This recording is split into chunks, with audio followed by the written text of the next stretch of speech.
Everybody should have a legacy. That's what I think. Everybody should leave a mark, some way, shape, form, or fashion.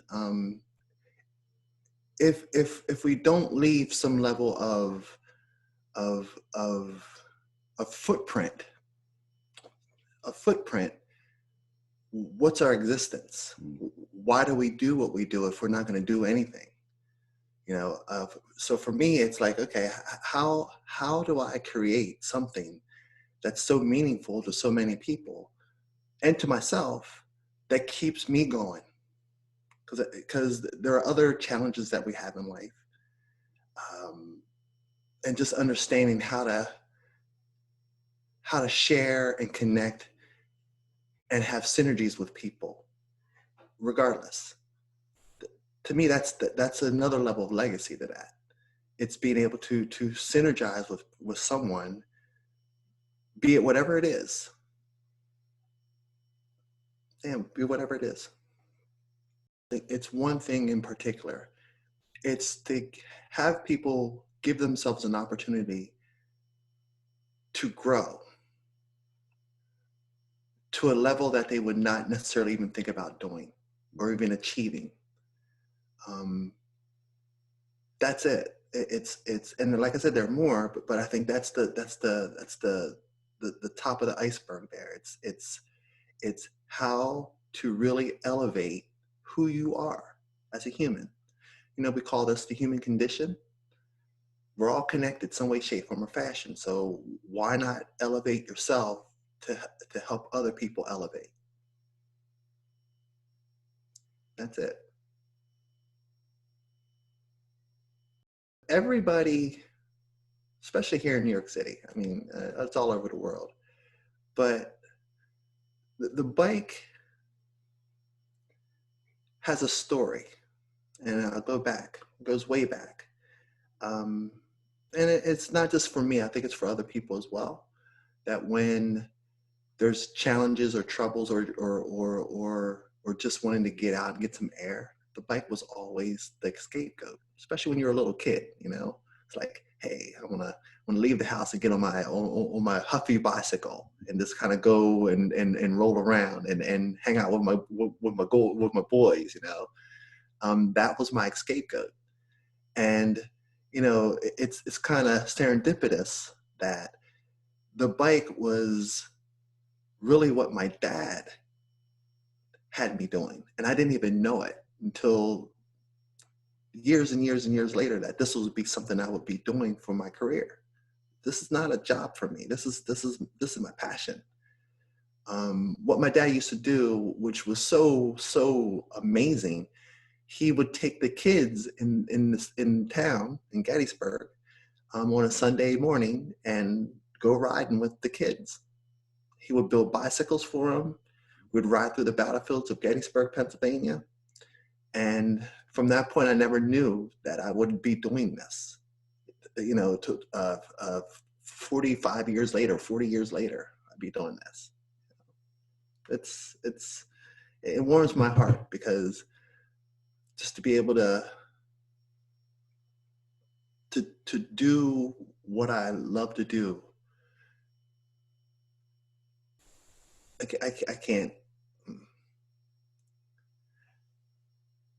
can't thank him enough. And I've never mentioned it that way to him, and he's passed last year. But I can't thank him enough. I wouldn't be where I'm at if it wasn't for him. An amazing question. All right. Here's the answer.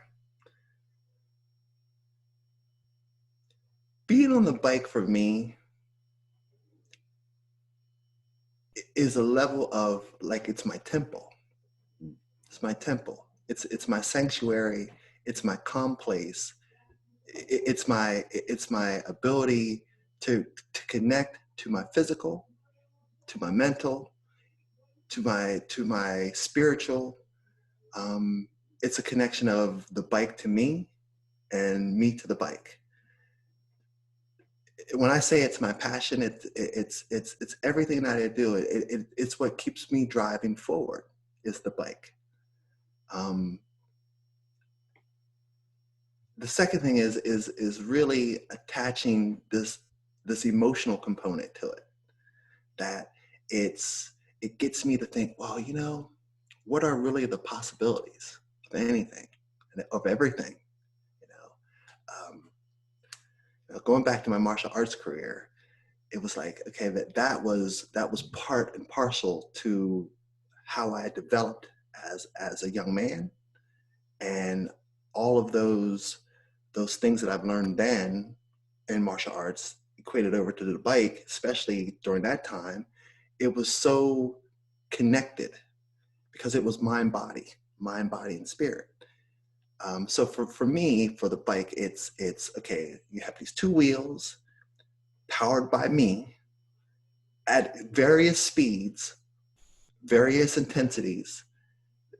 That's what stands the hair up on the back of my neck.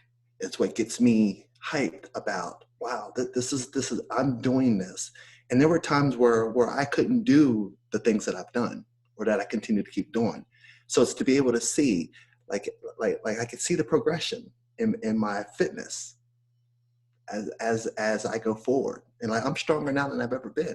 You know, so what they say, old age and treachery beats youth and skill every time. Wind and silence, if that makes any sense. Wind and silence.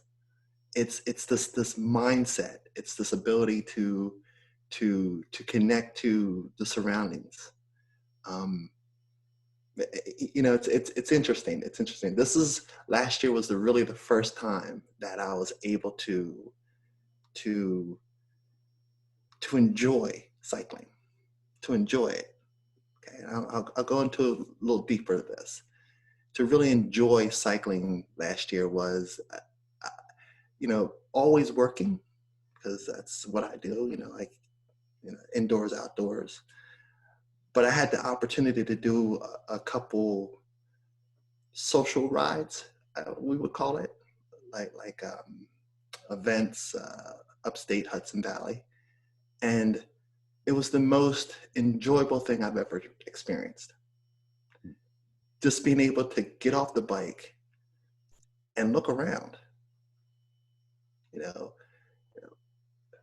for the work that I do, it's you know, I'm always rolling, but it was that time last year that I was able to really to connect to the surroundings and look at things in a brighter palette, you know, in a more focused mindset, that there's more to life than people know.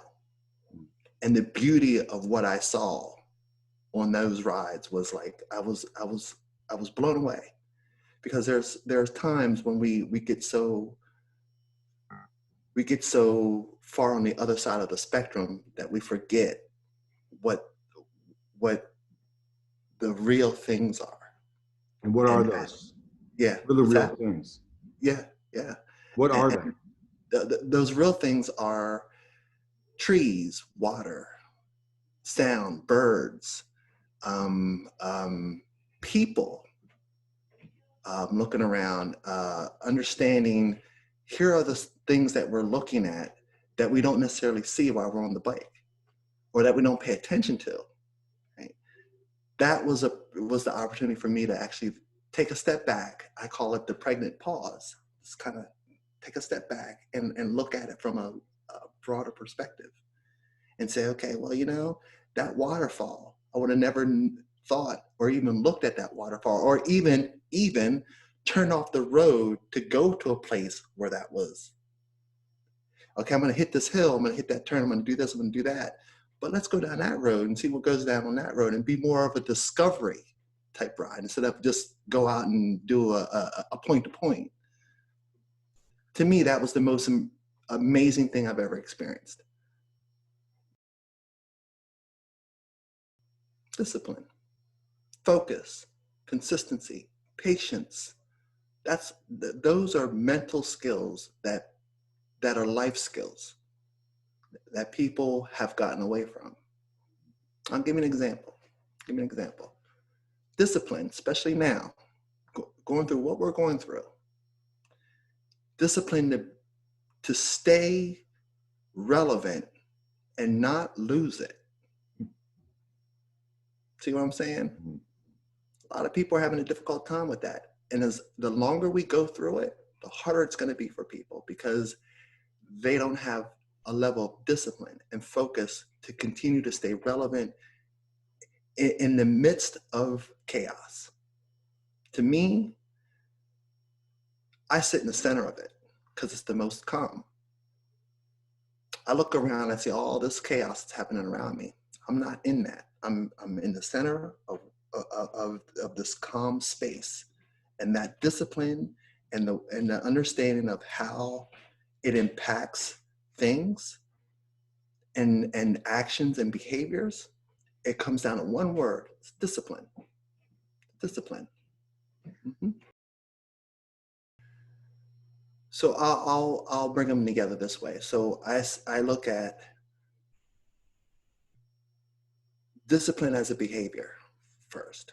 Okay, discipline as a behavior stems to the point of understanding self and what are your capabilities.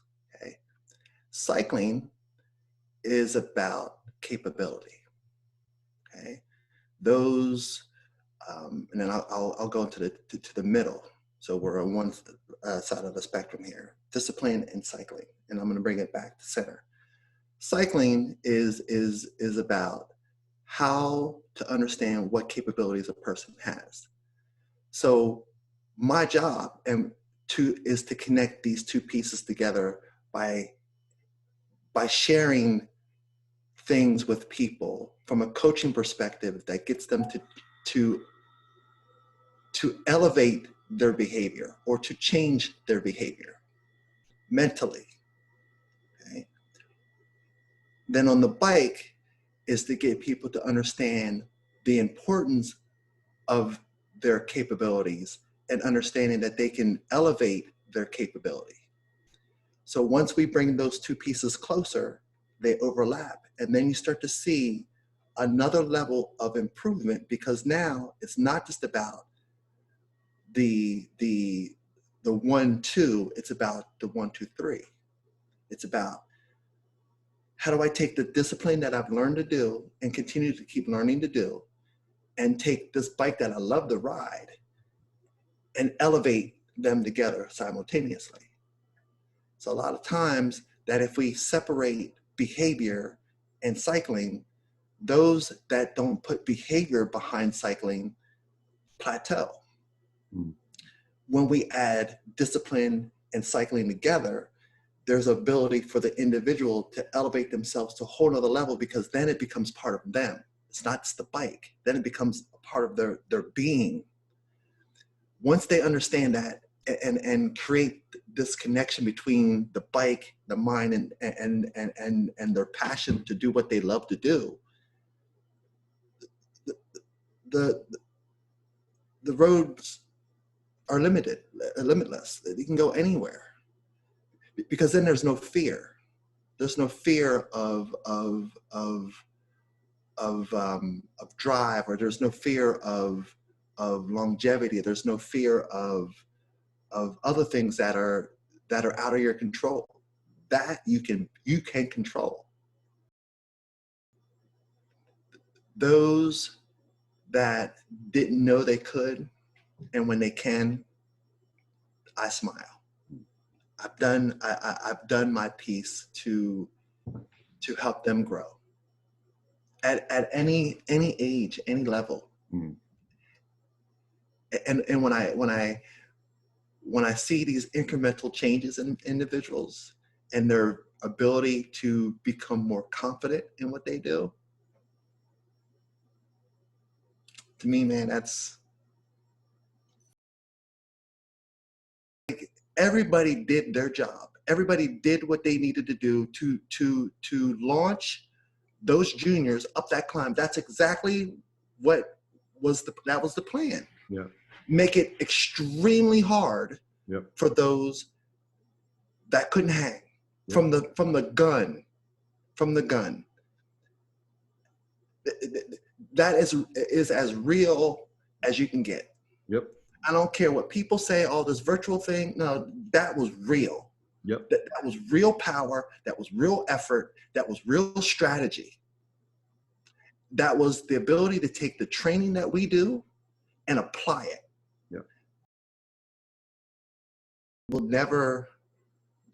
They'll have a difficult time getting to a level if they're not committed, if they don't own it. Because I think for me, from a coaching perspective, and this is the real conversation, is we're all adults here. I'm not holding your hand, okay? To walk through this process, playing the piano upstairs.